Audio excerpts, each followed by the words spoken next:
깡통 전세 사기를 당했습니다. 2억 5천만 원에 전세 계약을 했는데 계약 후 얼마 지나지 않아 집이 전세가와 같은 가격으로 매매됐습니다. 새로운 임대인과는 계약서를 쓰지 않은 상태고 아직 전세 반환 보증보험을 가입하지 않았는데요. 집의 근저당이 2억 1천만 원이 잡혔고 임대인은 잠적한 상태입니다.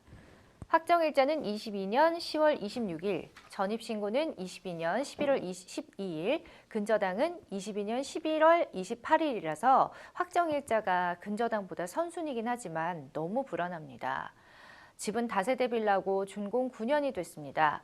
참고로 근저당은 개인이 잡은 거고 임대인 본인이 제 주소에 거주한다고 속였다고 합니다. 저희가 현재 취할 수 있는 법적 조치가 있을까요? 근저당 잡은 사람이 저희보다 먼저 손 써서 전세금을 선순위로 받을 수도 있나요?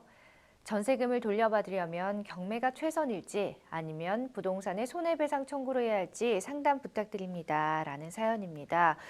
요 사연만 봐도 정말 마음이 너무 답답하고 불안한 게 그대로 또 네. 느껴지거든요. 자, 전세가와 매매가가 같은 상황에서 또 근저당까지 있는 그런 실정인데 이 상황 좀 어떻게 보시는지요? 네, 한동안 이제 부동산 가격이 상승할 때는 이런 문제가 조금 크게 부각되지는 않았는데 네. 부동산 가격이 하락하면서 소위 깡통 전세, 그러니까 전세가와 매매가가 근접하는 이런 상황에서는 보증금 반환에 대한 문제 경매 진행한다고 하더라도 반환 못 받는 상황. 근데 사안에서는 더군다나 임대인이 기망까지 해서 새로운 근저당까지 설정한 안타까운 사연으로 보입니다.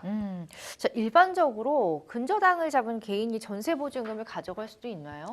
사안에서 보면 이제 사연자가 채권적 전세권자이고요. 네. 확정일자까지 받으신 상황으로 보여요. 그러면 음, 그 이후에 근저당이 설정됐다고 하더라도 선순위인 임차인이 대항력을 상실하지 않는다면, 그러니까 즉 주소를 옮기거나 하는 등의 행동을 하지만 않으신다면 근저당권자가 전세보증금을 가져가긴 어렵습니다.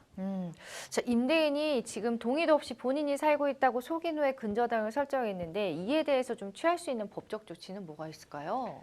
임대인이 이제 본인이 살고 있다고 속이고 네. 이제 근저당을 설정을 했다면 여기에서는 근저당권자한테 주요한 사실을 속인 행동에 해당하거든요. 네. 그러면 주요한 사실을 속여서 재산상 이익 혹은 재물을 편취한 것으로 봐서 사기죄가 성립할 가능성이 있는데, 더군다나 심지어 근저당권자의 입장에서는 선순위인 임차인이 존재해서 재산상 손해까지 입은 상황이거든요.